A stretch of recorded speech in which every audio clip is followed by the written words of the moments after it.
Company ने मायरा से कह दिया था कि अभिनव की नौकरी जाने वाली थी और जल्द ही इमेजिंग सिक्योरिटीज को एक नया मैनेजर ज्वाइन करने वाला था। मायरा ने ये पूरी बात अभिनव को बता दी थी, जिससे वो थोड़ा हैरान भी हो गया था। तो रानी मैम ने बात यहाँ तक खींच दी है। जी सर, मायरा ने निराशा में सांस छोड़कर कहा। इसी वजह से उन्होंने मुझे सारे अपॉइंटमेंट्स भी कैंसिल करने को कह दिया है। लिफ्ट रुक गई और अभिनव उसके बाहर चलकर आ गया।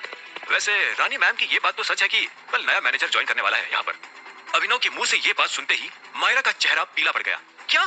पर सर, फिर आपका क्या? तुम्हें मेरी चिंता हो रही है? अभिनव ने मुस्कुराकर पूछा।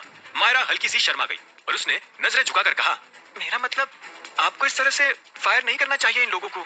मैं भी इतने टाइम से आपके साथ काम कर रही हूँ। इतना तो पता ही है मुझे कि आपसे ज्यादा मेहनती शायद ही इस ऑफिस में कोई और है। अभिनव ने एक पल के लिए मायरा की ओर देखा और फिर कहा, इसने कहा कि मैं फायर होने वाला हूँ। वो अपने कैबिन में जाकर चेयर पर बैठ गया। मायरा उसकी बात सुनकर काफी शॉक थी। अरे अभी आप ही ने तो कहा कि कल नया मैनेजर ज्वाइन करने वाला है। ऐसा तो नहीं कि अब कंपनी में दो मैनेजर काम करेंगे।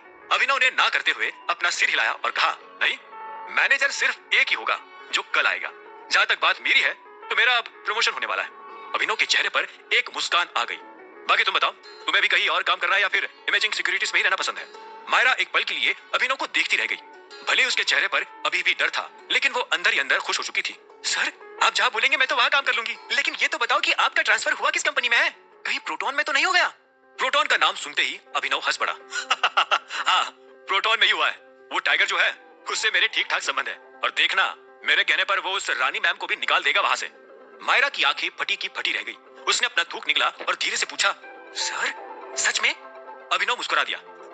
कम ऑन मायरा, तुम्हें लगता है प्रोटॉन जैसी बड़े लोगों की कंपनी में मुझे काम मिल जाएगा? दूसरी कंपनी में हुआ है ट्रांसफर। अब वो कौन सी है और क्या करती है ये तुम्हें पता चल जाएगा। मायरा ने एक राहत की सांस ली। उसे एक पल के लिए तो लगने भी लगा था कि वाकई में अभिनव अपनी बात को लेकर सीरियस था। ठीक है सर, वैसे आपको एक और बात बतानी थी। कंपनी की रिपोर्ट्स मैंने चेक की है। हमारा बिजनेस पिछले कुछ महीनों में काफी हद तक बढ़ चुका है। जहाँ पहले हम 2 हफ्तों के अंदर बैंकरप्ट होने वाले थे, आज हमारी गिनती शहर के टॉप सिक्योरिटी कंपनीज में होने जा रही है। मायरा ने एक नर्म मुस्कान लाते हुए कहा, सब कुछ सिर्फ आपकी स्ट्रेटेजी की वजह से पॉसिबल हो पाया है। सिर्फ मेरी नहीं, हम सबकी। पूरी टीम को कांग्रेचुलेट कर दो इसी बात पर। ओके सर, कर दूंगी। इसके अलावा आपके लिए कुछ खाने पीने का ऑर्डर? नहीं, बाद में। अभिनव ने अपना सिर हिलाते हुए ना करा और इसी वक्त पास में रखा टेलीफोन बजने लगा। हेलो, गुड मॉर्निंग सर, आप ऑफिस वापस आ गए? सॉरी, मैं ध्यान नहीं दे पाई। फोन की दूसरी साइड अभिनव की सेक्रेटरी टीना थी। इट्स ओके, बताओ फोन किस लिए किया? अभिनव ने पूछा। वो मिस अलाइना यहाँ आई है आपसे मिलने। अभिनव के चेहरे पर तुरंत ही मुस्कान आ गई। ठीक है, उसे कैबिन में भेज दो। अभिनव ने फोन रखा और फिर मायरा की ओर देखा। तुम जा सकती हो। मायरा सिर हिलाकर वहां से चली गई। कुछ ही सेकंड्स बाद कैबिन का गेट फिर से खुला और अलाइना चलकर अंदर आ गई। अभिनव गढ़वाल, मुझे मिस किया या नहीं? अभिनव भी अपने चेहरे पर मुस्कान लेकर उठ गया और उसने अलाइना को चिढ़ाते हुए कहा, मिस तो नहीं किया, लेकिन तुम सच में बहुत ही आराम से वापस आई हो। अलाइना मुस्कुराई और कॉन्फिडेंटली उसके करीब आ गई। ये बात अपने आप में हिंट दे रही है कि तुमने मुझे मिस किया।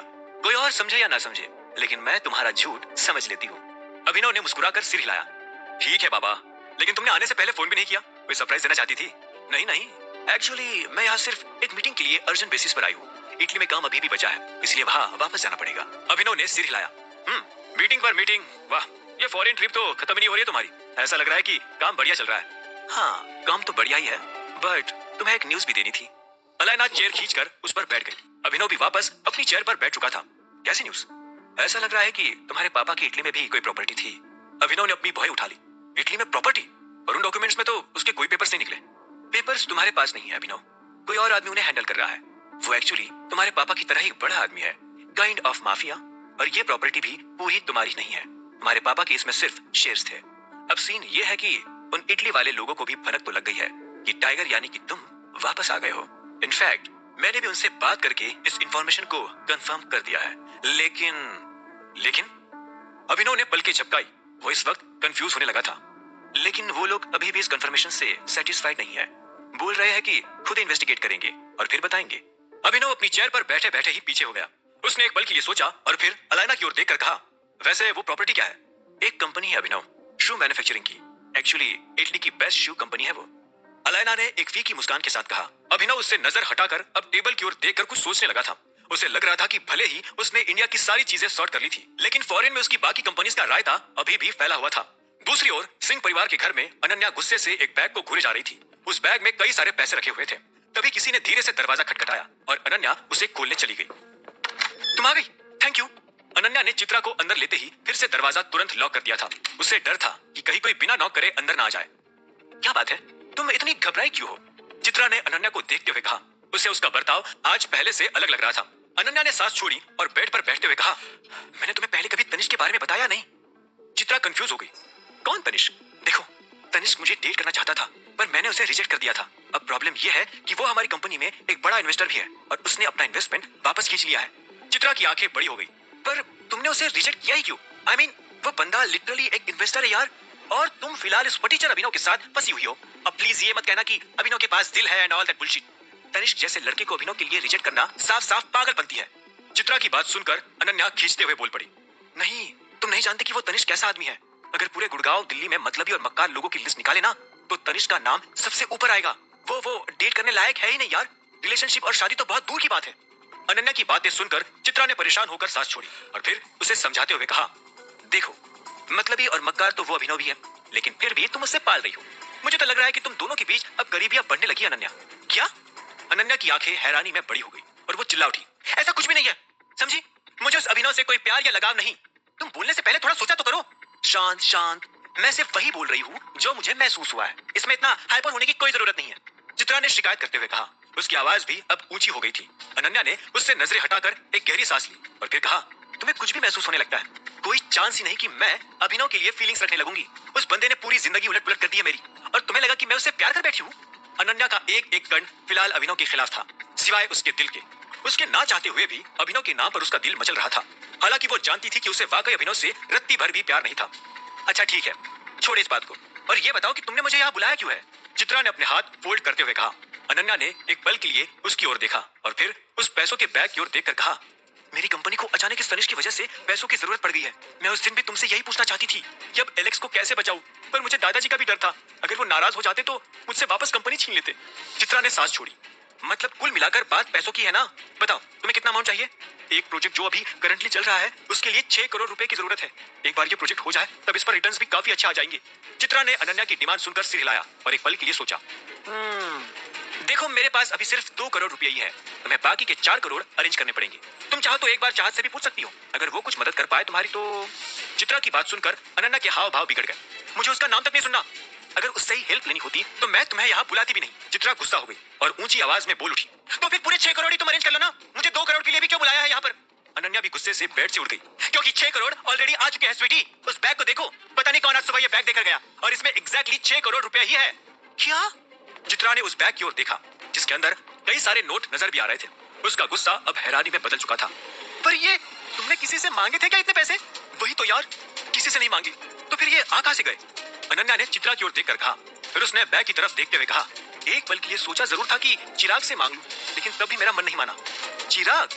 चित्रा ने भौहें उठाकर पूछा, ये तो वही लड़का है ना जिसने तुम्हें 50 करोड़ की एक्सपेंसिव रिंग गिफ्ट की थी? और हाँ, ये तुम्हारे दादाजी के लिए भी करोड़ों रुपए की कोई घड़ी भी लेकर आया था? अनन्या ने तुरंत हामी में अपना सिर हिलाया। हाँ, वही चिराग। ये सुनकर चित्रा मुस्कुरा दी। हाँ, तो बस फिर ये पैसे उसी ने भेजे होंगे। जो आदमी 50 करोड़ की रिंग गिफ्ट कर सकता है, तो वो 6 करोड़ रुपए देकर हेल्प क्यों नहीं करेगा? लेकिन उसने साथ में कोई नोट या मैसेज नहीं भेजा क्या? अनन्या तुरंत ही टेबल के पास गई और उसने ग्लास के नीचे रखा एक नोट उठाया। बैग में तो सिर्फ यही निकला है, इसमें जो लिखा है मुझे वो समझ भी नहीं आ रहा। पहले मुझे भी ये चिराग का ही काम लग रहा था, पर अब ये नोट देखकर और भी ज्यादा कंफ्यूजन होने लगी है। चिराग को फोन लगाने से भी पता नहीं क्यों मेरे इंस्टिंक्ट मना कर रहे हैं। अनन्या ने वो नोट चित्रा की ओर आगे बढ़ा दिया। अब आगे क्या होने वाला था? आखिर उस नोट में ऐसा क्या लिखा था जिससे अनन्या कंफ्यूज हो गई थी? क्या वो पैसे चिराग ने ही भेजे थे, या फिर उसमें अभिनव का हाथ था? अपनी इटली वाली कंपनी की गुत्थी अब अभिनव कैसे सुलझाएगा? जानने के लिए सुनते रहिए आगे। अनन्या को एलेक्स कॉर्पोरेशन के लिए 6 करोड़ रुपयों की जरूरत थी और कोई अनजान आदमी उसे वो सुबह देकर भी चला गया था। अनन्या ने मदद के लिए चित्रा को अपने पास बुला लिया था और उसे वो नोट थमा दिया था जो उन पैसों के साथ आया था। मुझे ढूंढने की जरूरत नहीं, मैं हर दम तुम्हारे साथ ही हूँ। चित्रा ने उस नोट को पढ़ा और फिर वो मुस्कुराई। अरे ये चिराग ही है, उसने ये नोट एविडेंस के रूप में ही लिखा है। ये पैसे उसी ने भेजे। अनन्या, अनन्या ने सांस छोड़ी। लग तो मुझे भी ऐसा ही रहा है। भले ही मैंने चिराग को ये नहीं बताया था कि मुझे पैसों की मदद चाहिए, पर बातों बातों में मैंने एक बार ये जरूर बोल दिया था कि मुझे उससे एक हेल्प चाहिए थी। शायद वही बात ध्यान में रखकर उसने ये पैसे भी भेज दिए हैं। लेकिन फिर भी उसको पता कैसे चला कि मुझे एग्जैक्टली 6 करोड़ रुपयों की जरूरत थी? चित्रा हंस पड़ी। तुम जरूरत से ज्यादा सोचती हो यार। उसने निकाल ली होगी कहीं ना कहीं से इन्फॉर्मेशन कि तुम्हें कितने पैसों की जरूरत थी, और फिर भेज भी दिए।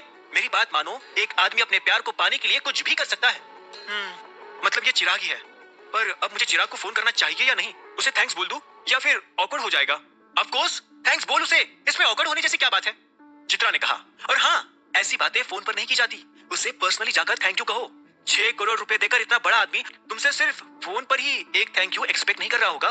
हाँ, बात तो तुम्हारी ठीक है। अनन्या ने एक पल के लिए सोचा। इतने में ही चित्रा फिर से बोल उठी। मैं तो कहती हूँ कि अब उस अभिनव से कैसे पीछा छुड़ाना है ये सोचना शुरू कर दो। चिराग ही तुम्हारे लिए बेस्ट है, तनिष्क से 100 गुना बेहतर और उस अभिनव से तो लाख गुना बेहतर। अनन्या ने धीरे से अपना सिर हिलाया। वो चिराग से पहले ही काफी इंप्रेस थी और उसकी दी हुई रिंग लेने के बाद और भी ज्यादा इंप्रेस हो चुकी थी। उसे पहले भी ये पता था कि चिराग के पास दौलत की कोई कमी नहीं थी, लेकिन उसने ये नहीं सोचा था कि वो उसके लिए इतने खर्चे भी करना शुरू कर देगा। अनन्या ने अपने आप को मना लिया था कि उसे चिराग से ही प्यार था। उसने तुरंत ही अपना फोन निकाला और उसका नंबर डायल कर दिया। Hello darling. अनन्या ने फोन लाउड स्पीकर पर कर दिया था। हेलो चिराग, तुम आज शाम फ्री हो? तुमसे मिलकर कुछ बात करनी थी। चिराग ने एक पल के लिए सोचा। एक्चुअली मैं थोड़ा बिजी चल रहा था, तुम बताओ ना क्या बात है। अनन्या ने चित्रा की ओर देखा और चित्रा ने उसे आगे बढ़ने का इशारा भी कर दिया। मैं बस तुमसे मिलना चाहती थी, और हाँ, इन पैसों के लिए भी thank you so much. Ananya की बात खत्म होते ही फोन पर कुछ सेकंड्स की चुप्पी छा गई। हेलो चिराग, किन पैसों के लिए थैंक यू? अनन्या मुस्कुराई। इन 6 करोड़ रुपयों के लिए थैंक यू चिराग। चिराग बुरी तरह कंफ्यूज हो चुका था। उसे समझ नहीं आ रहा था कि अनन्या आखिर किस बारे में और क्यों बात कर रही थी। उसके हाव भाव अभी भी वैसे ही हो गए थे जब अनन्या ने पहले उसे उस 50 करोड़ की रिंग के बारे में भी फोन किया था। हालांकि चिराग भी कच्चा खिलाड़ी नहीं था। उसे समझ आ गया था कि अगर अनन्या उसे पैसों के लिए थैंक यू बोल रही थी तो उसे भी मौके का फायदा उठाकर अपना बड़प्पन दिखा देना चाहिए था। अच्छा, वो पैसे, यू आर वेलकम अनन्या। और हाँ, अगर मिलना ही है तो कल कैसा रहेगा? बिल्कुल, हम कल मिल सकते हैं। अनन्या काफी खुश हो गई थी। चिराग एक और बार झूठ बोलकर उसे इंप्रेस करने में सफल रहा था। उसे पता था कि एक दिन शायद उसके झूठ बाहर भी आ सकते थे, लेकिन वो कॉन्फिडेंट था कि वो उस दिन से पहले ही अनन्या को अपनी बीवी बना चुका होगा। दूसरी ओर अभिनव अलायना को एक पास वाले रेस्टोरेंट पर लेकर आ गया था। उन्होंने एक वीआईपी स्वीट बुक कर लिया था ताकि वो अपनी बिजनेस रिलेटेड बातें आसानी से कर पाए। मैं उसे कुछ कांटेक्ट करूं या उन्हें इन्वेस्टिगेशन करने दूं? अभिनव ने कहा। अलायना ने अपने जूस का एक सिप लिया और फिर ग्लास नीचे रखा। मेरे हिसाब से उन्हें इन्वेस्टिगेशन करने दो। तुम्हें डायरेक्टली उनसे कांटेक्ट करने से पहले भी ग्रुप के सीनियर से बात कर लेनी चाहिए, क्योंकि अल्टीमेटली वही डिसाइड करेंगे कि तुम इस तरह किसी से बात कर सकते हो या नहीं। अभिनव ने एक पल के लिए उसकी ओर देखा और कहा, मुझे एक बात समझ नहीं आ रही। जब प्रॉपर्टीज और कंपनीज मेरी है तो मुझे उसके लिए सीनियर से क्यों बात करनी पड़ेगी? क्योंकि ये सिर्फ एक कंपनी और उसकी ओनरशिप का मैटर नहीं है अभिनव। मैंने तुम्हें पहले भी बताया था कि इसमें और भी माफिया के लोग इन्वॉल्व है। और फिर तुम्हें तो ये भी पता होगा ना कि इटली जैसा देश जाना ही अपने माफिया कल्चर के लिए जाता है। हो सकता है कि तुम्हारे पापा का भी वहां से कुछ कनेक्शन रहा हो। वैसे टोटल कितने शेयर होल्डर्स हैं इस शू कंपनी में? अभिनव ने पूछा। मुझे जहां तक याद है 3 है। वैसे अगर तुम इन लोगों के साथ पार्टनरशिप में रहोगे तो तुम्हारे लिए अगला अवार्ड जीतना भी काफी आसान होगा। अलायना की ये बात सुनकर अभिनव कंफ्यूज हो गया। उसने अपनी कॉफी का एक सिप लिया और फिर कहा, कौन सा अवार्ड? अलायना ने उसकी ओर देखा और फिर उसे एहसास हुआ कि अभिनव को अवार्ड सिस्टम के बारे में अभी तक कुछ भी पता नहीं चला था। उसने अपना जूस खत्म किया और फिर गहरी सांस लेकर समझाना शुरू करते हुए बोली, देखो, माफिया कम्युनिटी में अवार्ड्स दिए जाते हैं, just like film awards. Last year और 3 साल पहले भी दिग्पाल ने 2 अवार्ड जीते थे। मोंटी भी ट्राई करता है, पर अवार्ड जीत पाना उसके लिए मुश्किल हो रहा है। अच्छा, और क्या टाइटल है इन अवार्ड्स का? अभिनव ने पूछा। एक अवार्ड है the businessman of the year और दूसरा the wealthiest of the year. अभिनव ने अपना सिर हिलाया और वो फिर कॉफी पीने लगा। उसे अंदाजा नहीं था कि माफिया वर्ल्ड में भी इस तरह के अवार्ड्स हो सकते थे। बाकी बताओ, तुम्हारी वो बीवी कैसी है? अलायना ने अचानक एक अजीब सा सवाल पूछ लिया था जिससे अभिनव के कान खड़े हो गए थे। अभिनव ने एक पल के लिए उसकी ओर देखा और फिर कहा, ठीक है, और क्या ही कहूं। उसे इस पल ये भी ख्याल आया कि अनन्या को वो पैसे मिले होंगे या नहीं जो उसने भिजवाए थे। वो ये नहीं चाहता था कि अनन्या को इन पैसों का सोर्स पता चले, इसीलिए उसने उस नोट पर अपना नाम भी नहीं लिखा था। अभिनव को लगा कि इन पैसों का इस्तेमाल करके अनन्या एलेक्स कॉर्पोरेशन की प्रॉब्लम को सुलझा सकती थी और हरदेव को इसका पता भी नहीं लगेगा। उसे बदले में अनन्या से कोई अटेंशन भी नहीं चाहिए था। वो बस उन लोगों की मदद करना चाह रहा था जो उसे कम से कम अपने घर में रहने तो दे रहे थे। साथ ही वो उन पैसों पर कोई रिटर्न की भी उम्मीद नहीं लगाए बैठा था। वो अच्छी तरह से जानता था कि वो टाइगर है और टाइगर के सामने पैसों के मामले में कोई टिक नहीं पाता था। तुमने कभी ऑथेंटिक पिज्जा खाया है? अलायना ने अचानक ये सवाल करके अभिनव को उसके मन से बाहर निकाला। पिज्जा तो खाया है, बट ऑथेंटिक क्या होता है? अलायना मुस्कुराई और बोली, कभी इटली आओ, वहां खाने को मिलेगा तुम्हें ऑथेंटिक पिज्जा। वो डिश भी वही की है ना, इसीलिए इंडिया में पिज्जा उतना अच्छे से नहीं बनाते फॉर सम रीजन। ठीक है, एक बार इस शू कंपनी का मैटर क्लियर हो जाए फिर उस ऑथेंटिक पिज्जा की पार्टी मेरी तरफ से। अभिनव ने मुस्कुरा कर कहा और फिर अपनी कॉफी की एक और सिप ली। अलायना फिर से मेनू की ओर देखकर कुछ ऑर्डर करने का सोचने लगी थी। इसी वक्त अभिनव ने भी उससे एक सवाल पूछना चाहा। वैसे तुम हरप्रीत जस को जानती हो क्या? हरप्रीत जस? क्यों, क्या हो गया? अलायना ने हैरान होकर अभिनव की ओर देखा। अभिनव ने सिर हिलाया और कहा, वो किस तरह की इंसान है? सुनने में तो यही आता है कि उसको अवार्ड्स लेने से फुर्सत नहीं मिलती। अलैना ने धीरे से सिर हिलाया। वो शायद सबसे रईस बिजनेसवुमन है, और हाँ, दिखावे में भी उसका कोई मुकाबला नहीं। अभिनव ने अपनी भौं उठा ली। सच में? ऑफ कोर्स, इतना घमंड है उसको। 24 घंटे बन ठन के रहेगी। चाल और बात करने के तरीके में भी कूट कूट के एटीट्यूड है, और हॉबी भी ना। आखिर दिखपाल की ही तो बुआ है। अलैना ने अपनी बात कहते हुए नोटिस किया कि अभिनव के चेहरे पर गुस्सा चढ़ने लगा था। क्या हो गया अभिनव, सब ठीक? ये औरत इतने सालों से अवार्ड्स पर अवार्ड्स ली जा रही है, पर इसकी सच में इतनी औकात भी है क्या? मुझे तो गड़बड़ लग रही है। ऐसा तो है नहीं कि इन अवार्ड सेरेमनीज के जजेस को खरीदा नहीं जा सकता। और फिर दिखपाल भी तो अभी बिजनेस की दुनिया में बहुत उड़ने लगा है, तो उसकी बुआ भी जरूर उसके पैसों पर ऐश कर रही होगी। अभिनव ने अपनी सारी भड़ास निकाल दी। अलैना ने उसकी ओर एक पल के लिए देखा और फिर धीरे से कहा, ये सब तुम्हारी वजह से हुआ है टाइगर। अपने पिता की मौत के बाद तुम कहाँ गायब हो गए थे? तुम्हें पता है, संजय अंकल जब जिंदा थे तब उन्होंने एक भी बार दिखपाल को अपनी पोजीशन के आसपास भी नहीं भटकने दिया था, लेकिन उनके जाने के बाद से सब जगह बस दिखपाल का ही नाम गूंजे जा रहा है। अभिनव अपने पिता के बारे में सोचते हुए दुखी हो गया। उसने अलैना की ओर देखा और दुख में ही एक फीकी मुस्कान लाकर कहा, लगता है तुम्हें काफी कुछ पता है पापा के बारे में। अभिनव को अंदर ही अंदर ये बात चुभ रही थी कि वो अपने माँ बाप के बारे में ज्यादा कुछ जानता भी नहीं था। हाँ, पता तो है, अलैना ने नर्म मुस्कान के साथ कहा। मेरी माँ मुझे अंकल के बारे में बहुत कुछ बताया करती थी। उन्होंने मुझे ये भी बताया था कि कैसे हर एक अवार्ड संजय गढ़वाल का ही फिक्स हुआ करता था। अभिनव ने सिर हिलाया और अचानक उसे कुछ सूझा। अगर दिखपाल उसके पिता की पोजीशन के पीछे लगा था, इसका मतलब ये तो नहीं कि उसके पिता की मौत के पीछे भी वही था। कहीं ऐसा तो नहीं कि राणा को दिखपाल नहीं भेजा था। हालांकि फिर अभिनव को लगा कि राणा इतना छोटा आदमी भी नहीं था कि उसे दिखपाल के साथ काम करना पड़े। ये थ्योरी लगभग नामुमकिन थी। तुम्हारे पापा के जाने के बाद से ही अभी तक सारे अवार्ड्स दिखपाल को ही मिल रहे हैं अभिनव। तुम्हें कुछ करना होगा इन अवार्ड्स को फिर से अपने परिवार के नाम पर करने के लिए। अलैना ने थोड़ा सीरियस होकर कहा। अभिनव ने भी उसकी बात पर सिर हिलाया।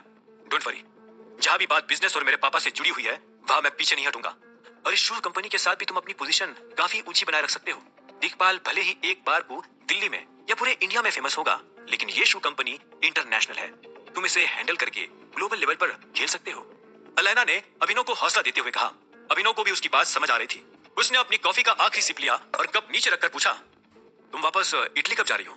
इसी हफ्ते। मैं जानती हूँ तुम सभी सीनियर्स के साथ एक मीटिंग भी करना चाहते हो, इसीलिए मैं अकरम से बात करके वो भी शेड्यूल कर लूंगी एज सुन एज पॉसिबल। ठीक है, वर्क्स। अभिनव ने सिर हिलाकर कहा। उसके मन में फिलहाल कई सवाल थे पूछने के लिए, पर वो अलैना को ऐसा भी महसूस नहीं होने देना चाहता था कि वो किसी पूछताछ में फंस गई है। हालांकि फिर भी उससे रहा नहीं गया और अभिनव ने अपने मन में आया एक सवाल उससे पूछ ही डाला। वैसे तुम दिखपाल के बेटे के बारे में कुछ जानती हो? अलैना ने हैरान होकर अभिनव की ओर देखा। अभिनव ने भी उसके बदलते हाव भाव नोटिस कर लिए और उसे लगा कि अलैना के पास जरूरी उसके सवाल का कोई जवाब था। अब आगे क्या होने वाला था? अलैना दिखपाल के बेटे के बारे में अभिनव को क्या बताएगी? क्या अभिनव उसके पिता को मिलने वाले सारे अवार्ड्स फिर से हासिल कर पाएगा? क्या अनन्या अब वाकई चिराग के लिए अभिनव को छोड़ने की प्लानिंग शुरू कर देगी? जानने के लिए सुनते रहिए आगे। अलैना के पास माफिया और बिजनेस की दुनिया से जुड़ी काफी इंफॉर्मेशन थी, इसीलिए मौका देखते हुए अभिनव ने उससे ये भी पूछ लिया था कि वो दिखपाल के बेटे के बारे में क्या जानती थी। अभिनव का सवाल सुनकर अलैना के भी हाव भाव बदल गए थे। अचानक ये सवाल मैं समझी नहीं, बस ऐसे ही पूछ लिया। अभिनव ने अलैना की आंखों में देखकर कहा। वो समझ चुकी थी कि वो इस सवाल को लेकर सीरियस था। उसने एक गहरी सांस ली और फिर कहा, देखो अभिनव, वो लोग भी अपने बेटे को वैसे ही ट्रीटमेंट दे रहे हैं जैसे तुम्हें मिल रहा है। दिखपाल फॉर श्योर कुछ ना कुछ प्लानिंग कर रहा है, अदरवाइज उसके पास और कोई रीजन है ही नहीं अपने बेटे की आइडेंटिटी छिपाने का। अभिनव ने उसकी बात पर सिर हिलाया। अच्छा, पर तुम्हें कुछ आइडिया है कि वो कौन हो सकता है? नहीं, मुझे अभी तक कुछ भी पता नहीं चला है। बट तुम्हें भी अभी तक कोई हिंट नहीं मिला क्या? अलैना ने पूछा और अभिनव ने थोड़ा निराश होकर सांस छोड़ी। एग्जैक्टली, वो कौन हो सकता है, कैसा दिखता है, गेस करना भी मुश्किल है। अलैना ने एक पल के लिए सिर हिलाकर सोचा और फिर धीरे से कहा, जिस जासूस को हम अपने ग्रुप में ढूंढ रहे हैं, अकरम को लगता है कि वो वही हो सकता है। बट फिर प्रॉब्लम वही है ना, हमें उसकी आइडेंटिटी नहीं पता, तो किसी पर उंगली उठाना भी मुश्किल है। अभिनव ने सिर हिलाया और वो कुर्सी पर अपनी पीठ टिकाकर सोचने लगा। तुम इस पलाश को जानती हो क्या? वो कैसा दिखता है and all that? Palash? Alaina confuse हो गई। ये कौन है? अभिनव मुस्कुराया। सी, इसीलिए तुम लोग अभी तक दिखपाल के बेटे का पता नहीं लगा पाए। इनफैक्ट जब तक उसके क्लब या बार में अपना पैर नहीं रखोगे तब तक तुम्हें कुछ पता चलने भी नहीं वाला। तुम क्या बोल रहे हो अभिनव? अलैना को उसकी बातें समझ नहीं आई। अभिनव एक बार और मुस्कुराया और उसने पास आकर धीरे से कहा, अरे दिखपाल का बेटा है तो एक रईस बाप की बिगड़ी औलाद। अब ऐसी औलाद अपने बाप के क्लब्स या फिर बार्स में ना जाए, ये बात हजम थोड़ी ना हो सकती है। अलैना की आंखें बड़ी हो गई। हाँ, ये बात तो है। मैं मीटिंग में सभी लोगों से यही बात करने वाला था, बट अब ये बात निकल ही गई है तो तुम्हें पहले ही बता दूं। झूठ बोलने के लिए सॉरी, लेकिन मुझे दिखपाल के बेटे के बारे में पता चल गया है। अलैना हैरान हो गई। क्या? सच में? अभिनव उसके थोड़ा और करीब आया और उसने धीरे से कहा, मैंने अभी जिस पलाश का नाम लिया था ना, हमें बस उसी को ढूंढना है। उस आदमी से ही दिग्पाल के बेटे के बारे में पता चल पाएगा। और अभिनव ने आगे कुछ कहने से पहले एक गहरी सांस ली। जहां तक मुझे लगता है, पलाश खुद ही दिग्पाल का बेटा है। तुम इस इंफॉर्मेशन को लेकर श्योर हो अभिनव? अलायना ने अपनी आंखें छोटी करके पूछा। उसे अभी तक समझ नहीं आ रहा था कि अभिनव इतने कम टाइम में ही इतने इंफॉर्मेशन कैसे निकाल पाया। अभिनव ने उसके जवाब में कॉन्फिडेंटली सिर हिलाया और इसी वक्त उसका फोन बजने लगा। उसने देखा कि ये फोन भारती का था। हेलो बेटा, मैं तुम्हारी कंपनी पहुंच रही हूँ, तुम वहीं हो ना? फोन की दूसरी साइड से भारती ने कहा, हाँ मैं आसपास ही हूँ, आप आ जाइए। अभिनव ने जवाब देकर फोन रख दिया और फिर अलायना से कहा, एक इंपॉर्टेंट मीटिंग है, अभी मुझे जाना होगा। ठीक है, फिर मीटिंग में मिलते हैं, अलायना ने सिर हिलाकर कहा। अभिनव को उसके ऑफिस छोड़ते हुए अलायना अपने घर की ओर निकल गई। अभिनव अपने कैबिन में आकर बैठा ही था कि तभी उसका टेलीफोन बजने लगा। सर, आपसे कोई औरत मिलना चाहती है। फोन की दूसरी साइड से टीना ने कहा, ये अपना नाम मिस भारती बता रही है और कह रही है कि ये आपको जानती है। हाँ, उन्हें अंदर भेज दो। अभिनव ने इतना कहकर फोन काट दिया। कुछ ही मिनटों में कैबिन का दरवाजा खुल गया और भारती अपने चेहरे पर मुस्कान लिए अंदर चली आई। अभिनव भी अपनी चेयर से खड़ा हो गया। हेलो माँ, कैसा रहा आज का दिन? कोई प्रॉब्लम तो नहीं आई? भारती हाफते हुए मुस्कुराई। प्रॉब्लम तो कुछ नहीं, बस थोड़ा थक गई हूँ, तो मैं आज की इंफॉर्मेशन देकर घर ही जा रही हूँ आराम करने। अभिनव ने एक पल के लिए उसके चेहरे की मुस्कान को देखा और फिर कहा, आज पहली बार आपके चेहरे पर इतनी चौड़ी स्माइल, कुछ तो पक्का खास हुआ है नहीं? भारती ने हामी में सिर हिलाया और कुर्सी पर बैठते हुए कहा, सारे जंगली फूल भी मिल गए और बहुत सारे इंग्रेडिएंट्स भी, लेकिन बेटा अभी भी थोड़ी चीजें मिलनी बाकी है। कुछ तो ऐसा सामान भी है जो ऑर्डर देकर विदेश से इंपोर्ट करवाने पड़ेंगे, लेकिन अभी ऑर्डर करने जितने पैसे ही नहीं है। अभिनव को मन ही मन अफसोस हुआ। उसने भले ही भारती को उसकी जरूरत की लगभग सभी चीजें परोसकर दे दी थी, लेकिन वो उसे डायरेक्टली पैसे देना तो भूल ही चुका था। उसने तुरंत अपना मोबाइल निकालकर पैसे ट्रांसफर करने का सोचा, लेकिन फिर उसके मन में एक और ख्याल आया। मैं काम करता हूँ, आपको मेरा कार्ड दे देता हूँ, उससे आप जो मर्जी वो ऑर्डर कर लेना, कोई भी प्रॉब्लम नहीं होगी, ठीक है? भारती ने मुस्कुराकर सिर हिलाया और फिर पूछा, ठीक है बेटा, और हाँ, हमारी कंपनी का ऑफिस कहाँ पर है? मैं सोच रही थी सारे इंग्रेडिएंट्स वहीं पर रख दूं। हाँ, आप मेरे साथ चलो। अभिनव उसे कैबिन से बाहर ले जाने लगा।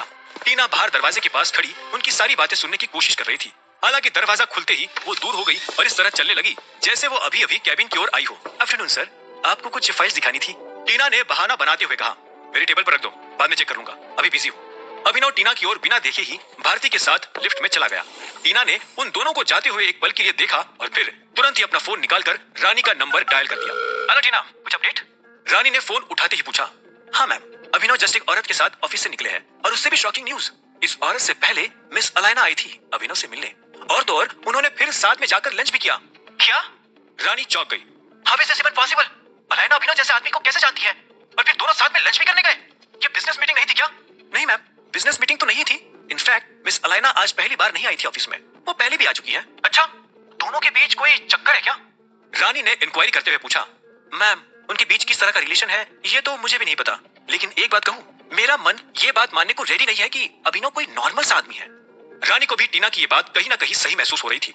उसे हर वक्त ये सवाल परेशान करता था कि आखिर ये अभिनव था कौन। उसे नौकरी से निकालने की फिराक में रानी खुद अपनी नौकरी खो बैठने की कगार पर आ चुकी थी। इसी वजह से वो अभिनव के बारे में सारी इंफॉर्मेशन निकलवाना चाहती थी और उसने ये काम टीना को सौंपा था। टीना कई दिनों से अभिनव पर नजर रखकर उसके बारे में रानी को खबर दी जा रही थी। साथ ही अभिनव के कल ऑफिस नहीं आने की खबर भी रानी को टीना ने ही दी थी। रानी को महसूस होने लगा था कि अभिनव उसकी पोजीशन और पावर के बीच में टांग अड़ा रहा था, इसीलिए वो उससे नफरत करने लगी थी। इसी के चलते उसने अभिनव की शिकायत टाइगर से भी की थी, ये सोचकर कि टाइगर अभिनव को कामचोर समझकर उसे नौकरी से निकाल देगा। और तो और रानी ने टीना को भी कहा था अभिनव के खिलाफ गंदे बर्ताव की फर्जी शिकायत करने के लिए, ताकि टाइगर उस पर और भी गुस्सा हो जाए। ठीक है, तुम अपने काम पर लगी रहो और कुछ पता चले तो मुझे तुरंत इन्फॉर्म करना। रानी की बात सुनकर टीना ने सिर हिलाया। Okay ma'am. रानी ने फिर फोन काट दिया। टीना अभी भी इस सोच में डूबी हुई थी कि आखिर यह अभिनव था कौन। दूसरी ओर अभिनव भी भारती के साथ अपनी नई कंपनी के ऑफिस पहुंच चुका था। पार्किंग लॉट में गाड़ी लगाते हुए उसने देखा कि उसके बगल में एक और गाड़ी खड़ी थी, जिससे उसे एहसास हो गया कि इंदु भी अपने काम पर लग चुकी थी। वो दोनों ऑफिस के अंदर चले गए, जहां पर इंदु अपनी डेस्क पर बैठकर कोई लिस्ट बना रही थी। हेलो, अभिनव ने इंदु के करीब आकर कहा। इंदु ने ऊपर देखा और फिर वो तुरंत खड़ी हो गई। सर आप, गुड आफ्टरनून। गुड आफ्टरनून, अभिनव ने सिर हिलाकर कहा। वो इंदु की काम में लगन और मेहनत देखकर खुश था।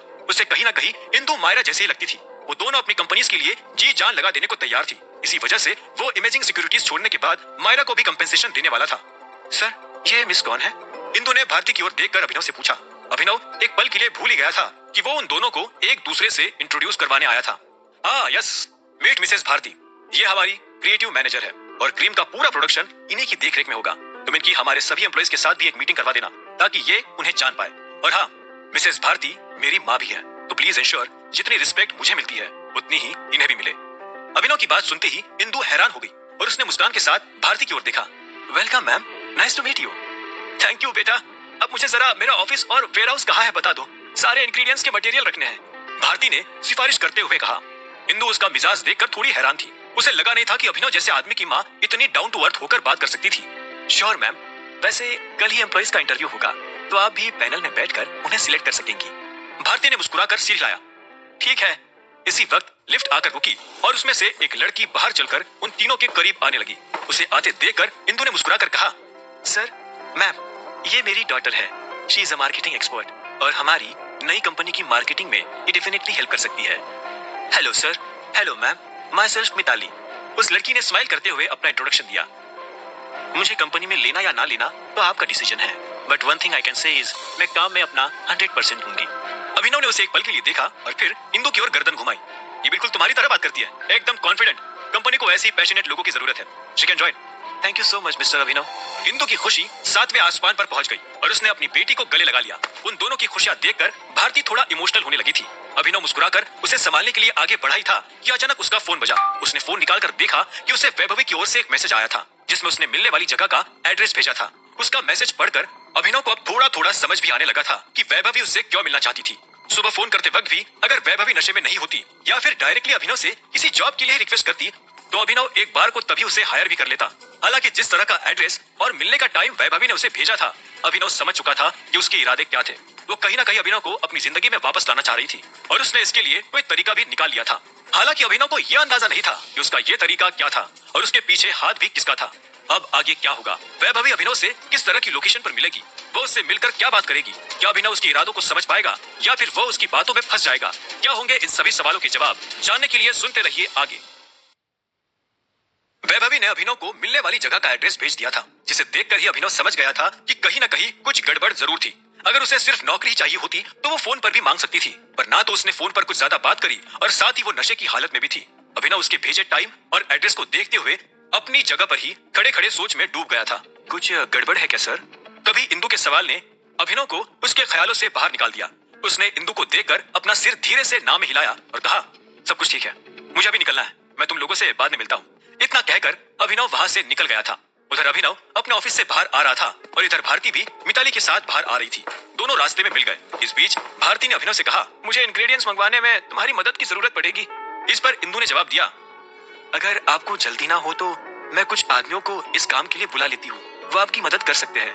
ये सुनते ही अभिनव ने भारती की तरफ देखा और कहा, हमें उनके आने का इंतजार करना चाहिए, मैं अभी निकलता हूँ, मुझे अभी इमेजिंग सिक्योरिटीज में भी जाना है। चलो मैं तुम्हें छोड़ देती हूँ, भारती ने कहा। अभिनव ने ना में सिर हिलाया और कहा, मैं कैब से जाऊंगा।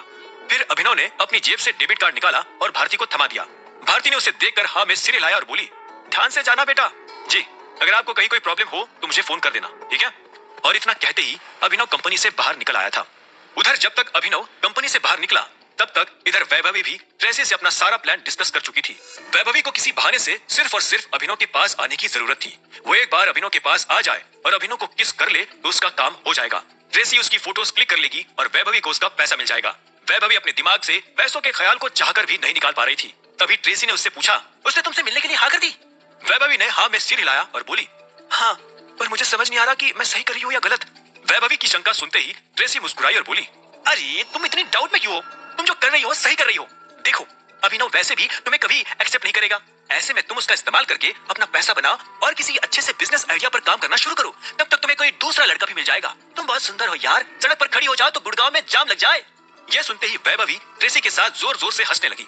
उधर जब वैभवी और ट्रेसी हंस रहे थे तब इधर अभिनव भी अपनी गाड़ी पार्किंग में लगा चुका था। जिस जगह पर वैभवी ने उसे बुलाया था उस जगह पर अभिनव वक्त से पहले पहुंच चुका था। उसके जल्दी आने के पीछे का कारण यह था कि वो उस गड़बड़ का पता लगाना चाहता था जिसकी उसे आशंका थी, लेकिन उसे कहीं कोई गड़बड़ नजर नहीं आई। उसने सब जगह देखा लेकिन उसे किसी तरह का ट्रैप दिखाई नहीं दिया। ठीक इसी वक्त अभिनव की नजर वैभवी पर पड़ी। वो और ट्रेसी एक दूसरे से बहुत हंस हंस कर बातें कर रहे थे। अभिनव ये तो जानता था कि ट्रेसी वैभवी की बेस्ट फ्रेंड है, फिर भी उसे यहाँ कुछ गड़बड़ नजर आ रही थी। वैभवी ने अभिनव को यह नहीं बताया था कि वो ट्रेसी को भी बुलाने वाली है, जबकि वैभवी ये बात अच्छी तरह से जानती थी कि अभिनव ट्रेसी को जरा भी पसंद नहीं करता था। पर अब जब ट्रेसी वहां पहुंच चुकी थी तो अभिनव भी ये समझ गया था कि वैभवी फिर से कोई ना कोई खेल खेलने वाली है। अभिनव अपनी गाड़ी से नीचे उतरा और उस बार की तरफ बढ़ने लगा। अंदर पहुंचने के बाद अभिनव वैभवी को तो आसानी से देख पा रहा था, लेकिन अब उसकी नजर ट्रेसी को ढूंढने में लग गई थी। उसने देखा कि ट्रेसी वैभवी से कुछ टेबल्स की दूरी पर बैठी हुई है और उसने अपने लिए जूस मंगवा रखा है। अभिनव को ये बात फिर से खटकी, लेकिन फिर भी वो वैभवी की तरफ बढ़ने लगा। जैसे ही अभिनव वैभवी के पास आया, वैसे ही वैभवी अपनी जगह से खड़ी हुई और बोली, हाय अभिनव। उसकी आवाज में मिठास भी थी और शर्मिंदगी भी थी। उसकी आवाज से अभिनव को ऐसा लगा कि वैभवी को किसी बात का गिल्ट है। अभिनव उसकी तरफ देखकर मुस्कुराया और बोला, हाय, तुम किसी के साथ आई हो? तुम्हें किसी ने ड्रॉप किया यहाँ पर? अभिनव ने यह सवाल इसलिए पूछा था क्योंकि वो ट्रेसी की मौजूदगी पर वैभवी का जवाब जानना चाहता था। वैभवी ने कहा, नहीं, मेरे साथ तो कोई नहीं आया। अभिनव को अब ये बात पूरी तरह से समझ आ चुकी थी कि ये मीटिंग और कुछ नहीं बल्कि वैभवी का जाल था, जिसमें वो अभिनव को फंसाना चाहती थी। लेकिन वो क्या करने वाली थी और कैसे करने वाली थी, अभिनव को इसके बारे में कोई जानकारी नहीं थी। अब जब वो यहाँ आ ही गया था तो वो हर कदम बहुत फूंक फूंक कर रखना चाहता था। अभिनव ने धीरे से हाँ में सिर हिलाया और वैभवी से बोला, प्लीज सिट, और खुद भी बैठने लगा। तभी उसने देखा कि वैभवी ने उसकी बात के जवाब में ना में सिर हिला दिया और बोली, जब मुझे पता है कि मैंने तुम्हारे साथ जो किया है वो किसी पाप से कम नहीं है, तो ऐसे में मैं तुम्हारे सामने कैसे बैठ सकती हूँ? आज अभिनव को वैभवी की बातें जरूरत से ज्यादा ही मीठी लग रही थी। क्या वो माफी मांगने वाली थी? क्या उसने अभिनव को यहाँ उससे माफी मांगने के लिए बुलाया था? तो फिर वो ट्रेसी के बारे में झूठ क्यों बोल रही थी? अभिनव को वैभवी की बातों पर ना विश्वास हो रहा था और ना ही वो विश्वास करना चाहता था। वो एक बार बेवकूफ जरूर बना था, लेकिन बार बार नहीं बनने वाला था। हाँ ठीक है, अब जो हुआ उसे भूल जाओ और आराम से बैठो। मैं बैठा रहूंगा और तुम खड़ी रहोगी तो लोग हमें देखेंगे, और मैं नहीं चाहता कि लोग हमें देखें। यह सुनते ही वैभवी ने हाँ में सिर हिलाया और अपनी कुर्सी को अभिनव की कुर्सी के पास लाने लगी। अब वैभवी की कुर्सी अभिनव की कुर्सी के बगल में लग गई थी और दोनों एक दूसरे के करीब बैठे थे। अभिनव वैभवी की इस हरकत को बहुत ध्यान से देख रहा था, इसीलिए वो वैभवी से थोड़ा दूर होकर बैठ गया था। उसने कहा, तो बताओ, क्यों मिलना चाहती थी तुम मुझसे? वैभवी ने कुछ पलों के लिए कुछ नहीं कहा। वो चुप थी और मन ही मन ये सोच रही थी कि अपनी बात को शुरू कैसे करे। आखिरकार उसने एक गहरी सांस ली और बोली, सबसे पहले तो मैंने तुम्हारे साथ जो कुछ भी किया उसके लिए मैं सॉरी बोलना चाहती हूँ। I am really sorry, please हो सके तो मुझे माफ कर दो, और वो भी दिल से। अभिनव ने एक पल के लिए उसे देखा और बोला, ठीक है, मैं वैसे भी नाराज नहीं हूँ। अब तुम ये बताओ कि तुम्हें एग्जैक्टली क्या चाहिए? वैभवी इस सवाल पर फिर से खामोश हो गई। फिर उसने एक गहरी सांस ली और कहा, हम पहले जैसे थे, क्या हम फिर से वैसे हो सकते हैं? आखिरकार वैभवी ने अभिनव के सामने अपने पत्ते खोल दिए थे। अभिनव उसकी ये बात सुनकर धीरे से मुस्कुराया और बोला, ये पॉसिबल नहीं है वैभवी, तुम्हें तो पता ही कि मैं मैरिड हूँ, राइट? वैभवी ने अपनी उंगलियों से खेलते हुए हाँ में सिर हिलाया और बोली, तो क्या हम दोस्त बन सकते हैं प्लीज? अभिनव ने फिर से उसे एक पल के लिए देखा और बोला, दोस्त? ठीक है, इसमें मुझे कोई प्रॉब्लम नहीं है। यह सुनते ही वैभवी ने धीरे से अपनी नजर उस दिशा में घुमाई जिस दिशा में ट्रेसी बैठी हुई थी। वैभवी बेचैन सी हो रही थी और उसने उसी बेचैनी में अभिनव से पूछा, क्या मैं तुम्हें किस कर सकती हूँ? यह सुनते ही अभिनव मुस्कुराया और बोला, वैभवी, मुझे सच सच बताओ कि तुम एग्जैक्टली चाहती क्या हो? भले ही मेरे पास इतनी पावर नहीं है कि तुम जो चाहती हो वो मैं तुम्हें दे सकूं, लेकिन फिर भी मैं कोशिश करूंगा। बट किस? वो तो कभी नहीं। अगर अनन्या को पता चल गया कि तुमने मुझे किस किया है तो जानती हो क्या करेगी?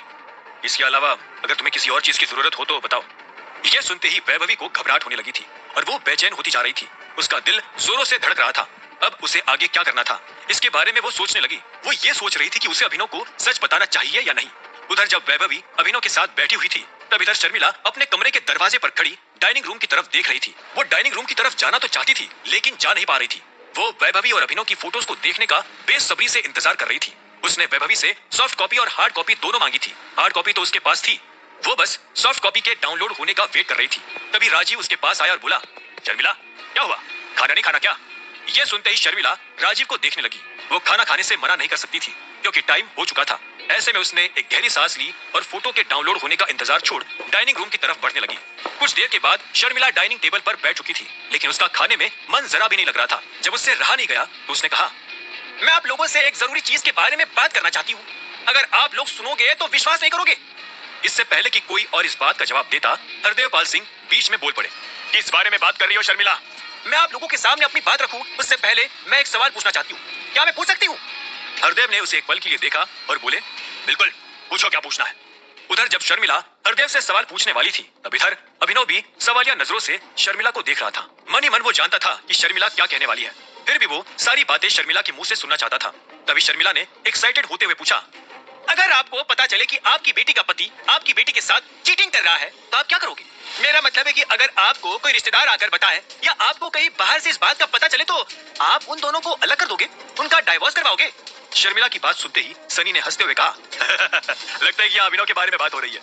सनी के मुंह से ये बात सुनते ही अनन्या ने उसे घूरते हुए देखा और बोली, फिर से तुम्हारी बकवास शुरू मत करना प्लीज। सनी की हंसी रुकने का नाम ही नहीं ले रही थी। वो हंसते हंसते खाते जा रहा था। अभी राजीव ने शर्मिला से कहा, ये फालतू के सवाल करना छोड़ो और जो कहना चाहती हो वो कहो। राजीव नहीं चाहता था कि हरदेव इस बारे में कुछ कहे, लेकिन शर्मिला को राजीव का ये बीच में बोलना अच्छा नहीं लगा और वो बोली, तुम्हें अचानक से इतनी गिल्ट क्यों हो रही है? ये सुनते ही राजीव मुस्कुराया और बोला, मुझे क्यों गिल्ट होने लगी? मैंने थोड़ी ना तुम्हारी पीठ पीछे चीटिंग की है। ये सुनते ही शर्मिला ने हाँ में सिर हिलाया और बोली, वो तो मैं जानती हूँ, अच्छी तरह से जानती हूँ, लेकिन तुम्हारी जानकारी के लिए बता दूं कि मैं तुम्हारे बारे में बात कर भी नहीं रही थी। मैं तो उस इंसान के बारे में बात कर रही थी जिसे हम इस घर का दामाद कहते हैं। ये बात सुनते ही जैसे आसमान में बादल गरज गए। शर्मिला की ये बात सुनकर सभी लोगों के कान खड़े हो गए थे। सभी की नजरें एकाएक अभिनव की तरफ घूम गई थी। अभिनव आराम से अपना खाना खा रहा था। अब आगे क्या होने वाला है? क्या शर्मिला अभिनव का पर्दाफाश कर देगी? क्या सच में अभिनव ने वैभवी को किस करने दिया होगा? आखिर कौन सी तस्वीरें थी शर्मिला के पास और कैसे बचाएगा अभिनव अपने आप को इस जाल से? इन सभी सवालों के जवाब जानने के लिए सुनते रहिए आगे।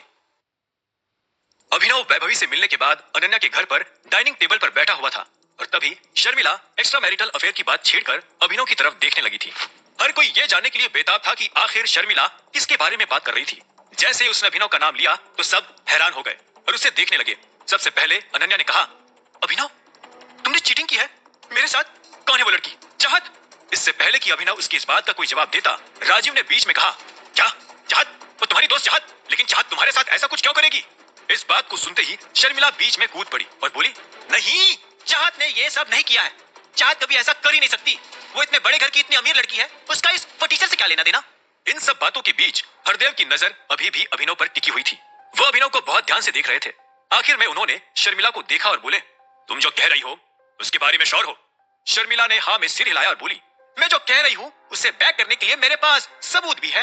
इतना कहते ही शर्मिला ने अपना बैग खोला और उसमें से कुछ फोटोज निकाल लिए। इसके बाद उसने उन्हें टेबल पर कुछ इस तरह से पटका कि सारे फोटोज बिखर गए। अब हर कोई उन फोटोज को आराम से देख सकता था। उसमें वैभवी का एक हाथ अभिनव की गर्दन पे था और वो अभिनव के गालों को चूमती हुई दिखाई दे रही थी। उस फोटो को देखते ही अनन्या आग बबूला हो गई और उसने चिल्लाते हुए पूछा, कौन है ये चुड़ैल? अनन्या को सच में बहुत गुस्सा आ रहा था, लेकिन क्यों, ये उसे समझ नहीं आ रहा था। आज उसे जो महसूस हो रहा था वो उसे पहले कभी महसूस नहीं हुआ था। इस गुस्से में और आग लगाने के लिए शर्मिला ने कहा, ये वैभवी है, इसकी एक्स गर्लफ्रेंड। तो पापा जी, अब आप अभिनव के साथ क्या करने वाले हैं? इसने तो आपके नियमों को ताक पर रख दिया है। मुझे लगता है कि अब आपको इन दोनों के डाइवोर्स के बारे में सोचना चाहिए। ये सब कहने में शर्मिला को एक अजीब तरह का गर्व महसूस हो रहा था। इससे पहले कि हरदेव कुछ कह पाते, सनी ने बीच में कहा, लगता है कि हमारे जीजाजी कुछ ज्यादा ही टची हो गए। ये सुनते ही अनन्या का गुस्सा और बढ़ गया और उसने अभिनव को चिंगारी जैसी नजरों से देखते हुए पूछा, अभिनव क्या ये सच है? अभिनव की जगह सनी ने इस बात के जवाब में कहा, अरे इन फोटोज को देखने के बाद भी तुम ये सवाल कर रही हो, लेकिन मुझे तो ये समझ नहीं आ रहा कि तुम ऐसे बिहेव क्यों कर रही हो। तुमने कौन सा अभिनव को कभी अपना पति माना था? यह सुनते ही अनन्या ने चिंगारी जैसी नजरों से सनी को देखा और बोली, सनी अगर तुमने और एक शब्द कहा ना तो मैं भूल जाऊंगी कि तुम मेरे भाई हो। ठीक इसी वक्त हरदेव बीच में बोल पड़े, बस बस, अब सब के सब चुप हो जाओ, एकदम चुप। उनकी आवाज सुनने के बाद किसी की आगे कुछ भी कहने की हिम्मत नहीं हुई। हरदेव ने एक गहरी सांस ली और फिर से उन फोटोज को देखा और बोला, क्या सच में ये तस्वीरें असली है? हरदेव के सवाल ने शर्मिला को हैरान कर दिया। उसे समझ नहीं आ रहा था कि वो इस सवाल का क्या जवाब दे। हरदेव तो कभी अभिनव को पसंद नहीं करते थे।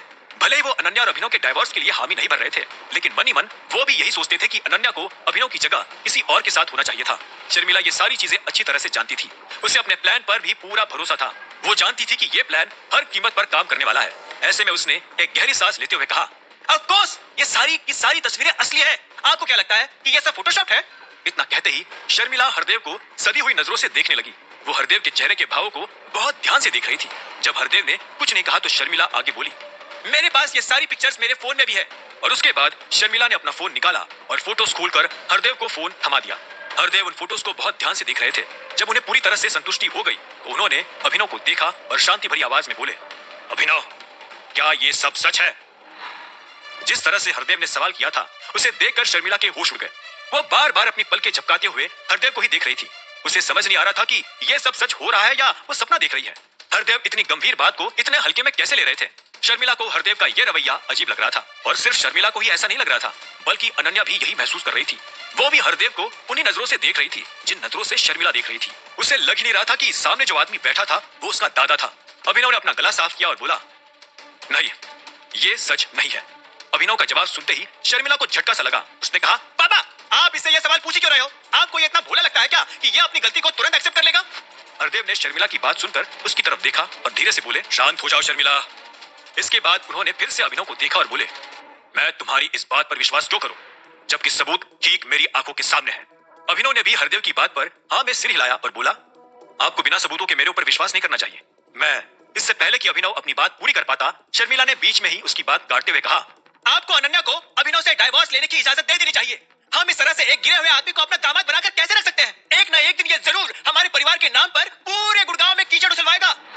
शर्मिला की शिकायत सुनते ही अभिनव ने कहा, मेरे पास भी सबूत है। ये कहते हुए अभिनव की आंखें शर्मिला पर जमी हुई थी। उसकी बात सुनकर बाकी लोगों की आंखें फटी की फटी रह गई थी। उधर शर्मिला ने भी अभिनव को घूरते हुए देखा। उसका चेहरा देखकर ऐसा लग रहा था जैसे उसने अभिनव की बात को ठीक से सुना नहीं था। ऐसे में शर्मिला ने अभिनव से कहा, क्या कहा तुमने? अभिनव उसका सवाल सुनकर मुस्कुराया और बोला, मेरे पास भी सबूत है। और उसने अपना फोन निकालकर टेबल पर रखते हुए कहा, अब जो मैं सुनाने जा रहा हूं उसे सब लोग बहुत ध्यान से सुनेंगे ताकि किसी के मन में किसी भी तरह की कोई शंका ना रहे। इतना कहते ही अभिनव ने टेबल पर रखे अपने फोन में एक ऑडियो क्लिप चला दी। इस ऑडियो क्लिप का संबंध उस रात से जुड़ा हुआ था जिस रात अभिनव वैभवी से मिलने गया था और उसने वैभवी से उसका असल मकसद पूछा था। अभिनव वैभवी के पास बैठा था तो वैभवी बड़ी परेशान हो गई थी। जब अभिनव ने उससे कहा कि वो सच कहे तो वैभवी दुविधा में आ गई थी। उसने काफी देर तक सोचा और आखिर यह तय कर लिया कि वो अभिनव को सब कुछ सच सच बता देगी। लेकिन उसे पता नहीं था कि अभिनव ये सब कुछ अपने फोन में रिकॉर्ड कर रहा था। अभिनव ने भी वैभवी से ये बात छिपा कर रखी थी। उसने सारी बात सुनकर वैभवी से सिर्फ इतना कहा कि उसे ये सारे गलत काम करने छोड़ देने चाहिए और जिंदगी में आगे बढ़ने के लिए मेहनत करनी चाहिए। वैभवी ने भी अभिनव से वादा किया कि वो वही करेगी जो अभिनव ने उससे करने के लिए कहा है। लेकिन अभिनव जानता था कि वो ऐसा कुछ नहीं करने वाली है। ये सब बताने के बाद भी वैभवी को शर्मिला से पैसा चाहिए था। ऐसे में वो अभिनव के सामने इस बात को लेकर गिड़गिड़ाने लगी कि अभिनव उसे आखिरी बार अपने गालों को चूम लेने दे। वैभवी के हिसाब से ये उन दोनों का गुड बाय किस होने वाला था कि कभी ट्रेसी ने ये फोटोज क्लिक कर लिए थे। अभिनव ने उस वक्त भी ट्रेसी को फोटोज खींचते हुए देख लिया था, लेकिन उसने ट्रेसी को इग्नोर किया। वो जानता था कि आज नहीं तो कल शर्मिला इस टॉपिक को जरूर उठाने वाली थी और अभिनव बस उसी दिन का इंतजार कर रहा था। भले ही शर्मिला ने अपने सबसे मजबूत पत्तों को टेबल पर फेंका था, लेकिन उसे पता नहीं था कि हुक्म का इक्का अभिनव के हाथ में था। उस ऑडियो क्लिप को सुनने के बाद अब सारी आंखें शर्मिला पर तन चुकी थी। अभिनव अपनी मस्ती में मस्त होकर खाने का मजा ले रहा था। राजीव ने जो सुना उसके बाद उसे अपने कानों पर विश्वास ही नहीं हुआ। उसने शर्मिला की तरफ देखते हुए धीरे से कहा, शर्मिला। अनन्या भी शर्मिला से बोली, माँ, क्या सच में आपने वैभवी को बोला था अभिनव के साथ ये सब करने के लिए? अनन्या को अब भी विश्वास नहीं हो रहा था। वो जानती थी कि शर्मिला डेस्परेट है, लेकिन वो इस हद तक गिर जाएगी ये अनन्या ने कभी नहीं सोचा था। अब शर्मिला के लिए सांस ले पाना भी मुश्किल हो रहा था। जब उसने हरदेव के चेहरे को देखा तो वो बुरी तरह से घबरा गई और उठकर वहां से निकल गई। उसे खुद समझ नहीं आ रहा था कि वो बाकी लोगों को क्या जवाब देगी। इधर हरदेव ने अभिनव को देखा और पूछा, तो तुमने चीटिंग नहीं की? अभिनव ने इस बात का मुस्कुराते हुए जवाब दिया, नहीं। हरदेव की नजरें अभिनव के चेहरे पर टिकी हुई थी। उनका अभिनव को देखने का मानो नजरिया ही बदल गया था। जब सच सामने आया तो उनकी नजर में अभिनव की इज्जत थोड़ी सी बढ़ गई थी। इधर अनन्या अपनी माँ के अजीब बर्ताव और अपने दादाजी के बदलते स्वभाव के बीच फंस गई थी, लेकिन उसे इस बात की तसल्ली भी थी कि अभिनव ने उसके साथ बेईमानी नहीं की थी। हरदेव का अभिनव के साथ इतना प्यारा बर्ताव देखने में काफी अजीब लग रहा था। खुद सनी ने भी ये बात नोटिस की थी, लेकिन फिर उसे लगा कि शायद हरदेव को भी मूड स्विंग्स हो रहे हैं। अभिनव घर से निकलकर प्रोटॉन के ऑफिस पहुंच चुका था। जैसे ही वो वहां पहुंचा तो उसका फोन बजने लगा। उसने देखा कि ये रानी का फोन था। रानी का फोन? फिर से? अभिनव ने अपने आप से हैरान होते हुए कहा। हालांकि वो जानता था कि रानी उससे किस बारे में बात करने वाली है और उसके जवाब में अभिनव को रानी से क्या कहना था यह भी उसे पता था। अभिनव ने फोन उठाया तो उधर से रानी ने कहा, गुड मॉर्निंग बॉस। मॉर्निंग। बताओ क्या बताना चाहती हो? अभिनव ने कहा। अभिनव की आवाज सुनकर ऐसा लग रहा था जैसे उसे रानी की बात जानने में कोई इंटरेस्ट नहीं था, मगर रानी ने कहा, जी सर, मुझे यह पता चला है कि अभिनव कंपनी के फंड्स को अपने काम के लिए इस्तेमाल कर रहा है। रानी का ये झूठ सुनते ही अभिनव अपने आप को हंसने से रोक नहीं पाया। उसे विश्वास नहीं हो रहा था कि रानी अभिनव को नौकरी से निकलवाने के लिए झूठ तक बोलने पर उतारू हो गई थी। अभिनव ने अपने आप को बहुत मुश्किल से संभाला और बोला, एक मिनट, क्या तुम श्योर हो जिन सोर्सेज से तुम्हारे पास ये खबर आई है वो ऑथेंटिक है? तुम्हें ये सारे सबूत कहां से मिले? सर, मैंने आपको पहले भी बताया था कि इमेजिंग सिक्योरिटीज में जो कुछ भी होता है उसकी खबर मुझे एक रिलायबल इंसान से मिल जाती है। मुझे बस आपकी चिंता हो रही थी। मैं नहीं चाहती कि आप किसी गलत इंसान पर विश्वास करके फंस जाओ। अभिनव एक गलत इंसान है सर, रानी ने कहा। अभिनव के चेहरे पर अभी भी मुस्कान बनी हुई थी। रानी अभिनव को गलत इंसान बता रही थी, लेकिन वो खुद को नहीं देख रही थी। जबकि उसका उठना बैठना दिक्पाल के साथ था। अभिनव ने गहरी सांस ली और बोला, रानी मुझे बताओ कि तुम्हें ये सब जानकारी कौन दे रहा है? तुम मुझे उसका नाम बताओ और मैं बदले में तुम्हें बहुत कुछ दूंगा। अभिनव का ये ऑफर सुनते ही रानी एक पल के लिए खामोश हो गई थी। अभिनव अच्छी तरह से जानता था कि रानी मन ही मन उसके दिए हुए ऑफर के बारे में सोच रही थी। अब आगे क्या होने वाला है? क्या सच में रानी अभिनव के ऑफर को एक्सेप्ट करेगी? क्या वो उस इंसान का नाम लेगी जो रानी को अभिनव के बारे में ये सारी गलत खबरें दे रहा है? और क्यों बदल रहा है हरदेव का अभिनव के प्रति बर्ताव? इन सभी सवालों के जवाब जानने के लिए सुनते रहिए आगे।